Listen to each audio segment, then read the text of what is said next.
திருச்சிற்றம்பலம். தென்னாருடைய சிவனையை போற்றி, எந்நாட்டவருக்கும் இறைவா போற்றி. அனைவருக்கும் வணக்கம். ரிஷப ராசிக்கு உண்டான செப்டம்பர் மாத பலன்களை பற்றி நம்ம பார்க்கலாம். ரிஷப ராசி, இவங்க ராசி இதுதான். இப்போது ராசியிலே யார் இருக்கார்? குரு இருக்கார். பொதுவாக ராசியில் குரு இருக்கிறது ஒரு யோகத்தை, பெயர், புகழுக்கு அடிமையாக்கிடும். அதே போல் நம்மளை யாராவது புகழணும், நமக்கு யாராவது வாண்டடாக செய்யணும், ஒரு இடத்துக்கு போனாங்கன்னா அவங்க எங்கிட்ட பேச மாட்டேங்கிறாங்க அப்படிங்கிற மாதிரி இந்த புகழுக்கு எல்லாமே அடிமைப்படுத்தி கொடுத்துரும் இந்த குரு. அது மட்டும்தான் ஒரு மைனஸை தவிர மற்றபடி பார்த்தீங்கன்னா குரு உங்களுடைய ராசிக்கு 8 மற்றும் 11ஆம் அதிபதி, லாபஸ்தானாதிபதி மற்றும் 8ஆம் அதிபதினு சொல்லக்கூடிய திடீர் அதிர்ஷ்டத்தை கொடுக்கக்கூடிய ஒரு கிரகமாகவும் குரு இருப்பார். ஏதாவது ஒரு வழியில் உங்களுக்கு பண வரவு, லாபங்கள் இதெல்லாமே வந்துக்கிட்டே இருக்கும் அப்படிங்கிற அமைப்பு உண்டு. இது உங்களுடைய ராசி அதிபதி யார் அப்படின்னா சுக்கிரன் தான். இந்த சுக்கிரன் பாருங்கள், இப்போது 18ஆம் தேதி வரைக்கும் நீச நிலையில் இருக்கார். அப்போது இந்த செப்டம்பர் மாதம் முழுவதும் கொஞ்சம் கவனமாக இருங்க. 18ஆம் தேதி வரைக்கும் யாரையும் நம்ப வேண்டாம், எதுலேயும் பெருசாக ஈடுபாடுகள் வச்சுக்காதீங்க. பயணத்தை கொஞ்சம் குறைச்சிக்கோங்க. ஏன்னா அவர் 6ஆம் அதிபதியாக இருக்கிறதுனால நோய், வழக்கு, அதே போல் பயணங்களை அதிகமாக மேற்கொள்ள வேண்டிய ஒரு சூழ்நிலைகளையும் ஏற்படுத்தி கொடுக்கும். அதனால் அதுலேயும் கொஞ்சம் கவனமாக இருக்கணும். கடன் வாங்க வேண்டிய ஒரு அமைப்பையும் ஏற்படுத்தி கொடுத்துரும். 6ஆம் இடங்கிறது உத்தியோகஸ்தானம் அப்படிங்கிறதுனால வேலையிலையும் கொஞ்சம் மனக்கசப்புகள் அப்படிங்கிறது நிச்சயமாக 18ஆம் தேதி வரைக்கும் உண்டு. அதனால் இது சார்ந்த விஷயங்களில் கொஞ்சம் கவனமாக இருந்து செயல்படுத்த வேண்டும். உங்களுடைய ராசி அதிபதியே லக்னாதிபதி அப்படின்னு சொல்லுவோம் நம்ம, இல்லைங்களா? அந்த லக்னாதிபதினு சொல்லக்கூடிய சுக்கிரன் நீசமோ மறைஞ்சோ இருந்தால் நீங்கள் யாருக்கு என்ன செஞ்சீங்கனாலும் புண்ணியம் கிடையாது. இதுதான் உண்மை.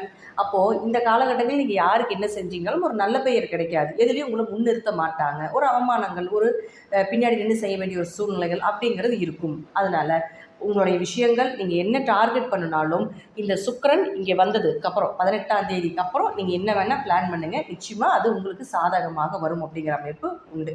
இந்த 18ஆம் தேதிக்கு மேலே இந்த சுக்கிரன் இங்கே வரும் பொழுது அதற்கப்புறம் வேலை வாய்ப்புகள் நல்லாயிருக்கும். வேலையில் இருக்கக்கூடிய பிரச்சனைகள் விலகும்.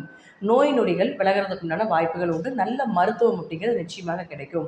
6ஆம் இடம் அப்படிங்கிறது ஒரு மறைவு ஸ்தானமாக இருந்தாலும் கூட வேலைக்கு அது ஒரு நல்ல ஸ்தானமாக இருக்கிறதுனால யாராவது வெளிநாடு, வெளியூர் வேலைகள் அல்லது இது இருக்கிற வேலையிலேருந்து இன்னொரு வேலைக்கு போகலான்னு இருக்கீங்க அப்படின்னா அந்த 18ஆம் தேதிக்கு மேலே ட்ரை பண்ணும்பொழுது உங்களுக்கு எல்லாமே நீங்கள் எதிர்பார்த்தபடி கிடைக்கும் அப்படிங்கிற அமைப்பு உண்டு. கடன்காரங்களாக தொல்லை பண்ணினாலும் 18ஆம் தேதிக்கு மேலே கடன் அடைவதற்குண்டான வாய்ப்பையும் நிச்சயமாக ஏற்படுத்தி கொடுத்து விடுவார். அடுத்தது பாருங்கள் புதன். இந்த புதன் யார்? உங்களுக்கு 2 மற்றும் 5ஆம் அதிபதி. இந்த புதன் இப்போ இருக்கக்கூடிய வீடு அப்படின்னு பார்த்துட்டிங்கன்னா இந்த 23ஆம் தேதி வரைக்கும் உங்கள் ராசிக்கு 4ஆம் வீட்டில் இருக்கார். பொதுவாக 4ஆம் வீட்டில் 2ஆம் அதிபதி இருக்கிறது குடும்பம், வீடு, மனை, சொத்துக்கள், குடும்பத்தில் ஒரு சந்தோஷ பிரியங்களாக இருக்கிறது, வண்டி வாகன யோகங்கள் இதெல்லாமே ஏற்படுத்தி கொடுத்து விடும். அடுத்ததும் உங்களுக்கு யோகம்தான். இந்த புதன் 23ஆம் தேதிக்கு மேலே பார்த்துட்டிங்கன்னா தன்னுடைய சொந்த வீட்டில் ஆட்சி உச்சம் பெறுகிறார். ஆனாலும் நல்லா கவனிச்சுக்கணும், எந்த இடத்தில் ராகு கேதுக்கள் இருக்கின்றதோ அந்த இடத்தில் எந்த கிரகமாக இருந்தாலும் அதை இந்த கேது பகவான் தான் செயல்படுத்துவார். இப்போது புதன் இங்கே வர்றாருன்னு வச்சுக்கோங்களேன், இதற்கப்புறம் இந்த புதனுடைய தன்மைகளை கேது வெளிப்படுத்தி கொடுப்பார் அப்படிங்கிறது உண்மை.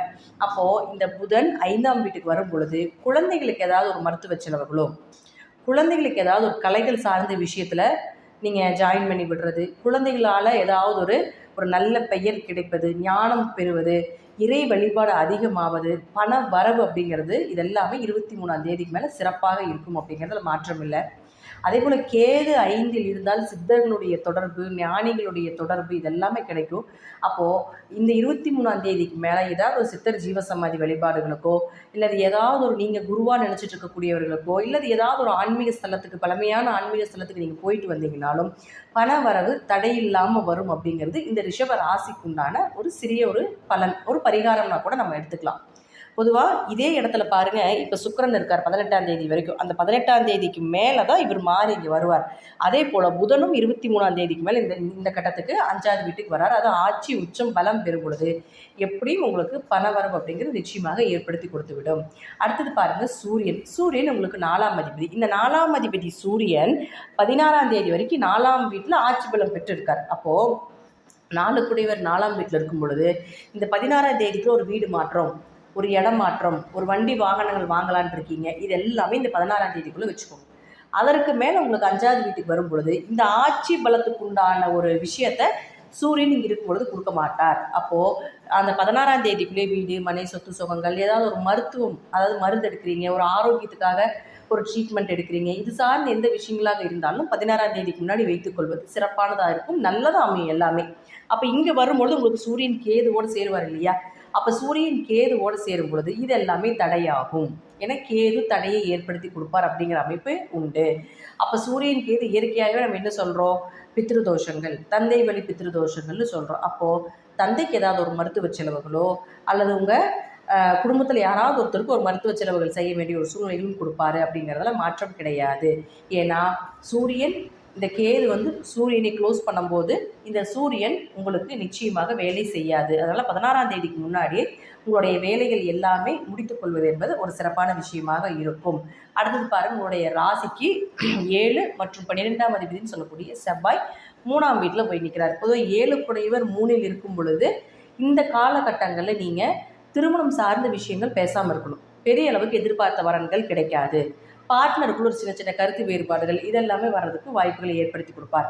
ஆனால் 12ஆம் அதிபதி 2ஆம் வீட்டுக்கு போகும் பொழுது என்ன மாதிரி பலன்னா, 12ன்னா வெளிநாடு, வெளியூர், வெளி தேச பயணங்கள் அப்படிங்கிற அமைப்பு உண்டு. அப்போ 2ன்னா பண வரவே கொடுக்கக்கூடிய ஒரு இடம்.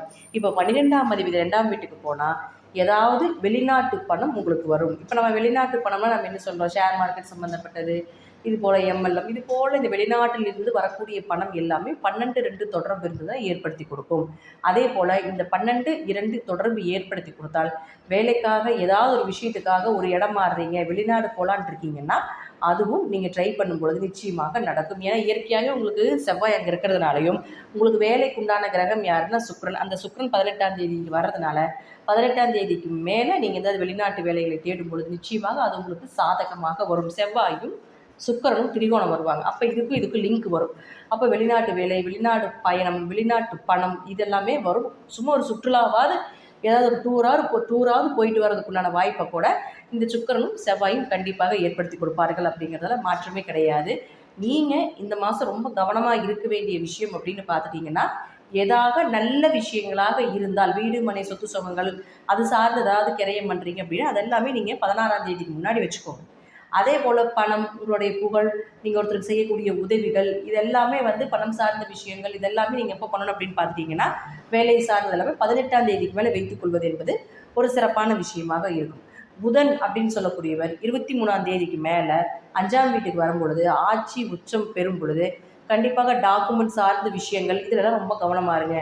ஆதார் கார்டு, உங்களுடைய ஐடென்டிஃபிகேஷனாக இருக்கக்கூடிய எல்லா விஷயத்துலையும் கொஞ்சம் கவனமாக இருந்து செயல்படுத்த வேண்டும். கேதுவோடு ராகுவோடு எந்த கிரகங்கள் சேர்ந்தாலும் அந்த கிரகம் தன்னுடைய பலத்தை இழக்கின்றது அப்படிங்கிறத தெரிஞ்சுக்கோங்க.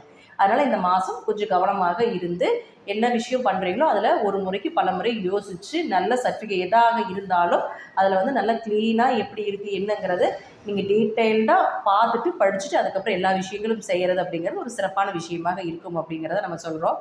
தசாபதிப்படி நான் சொல்லக்கூடிய கருத்துக்கள் சிறிது மாறுபடலாம். நன்றி. மீண்டும் ஒரு நல்ல பதிவில் சந்திக்கலாம். திருச்சிற்றம்பலம், தில்லையம்பலம், ஸ்ரீ நரசிம்மர் திருடிகளே சரணம்.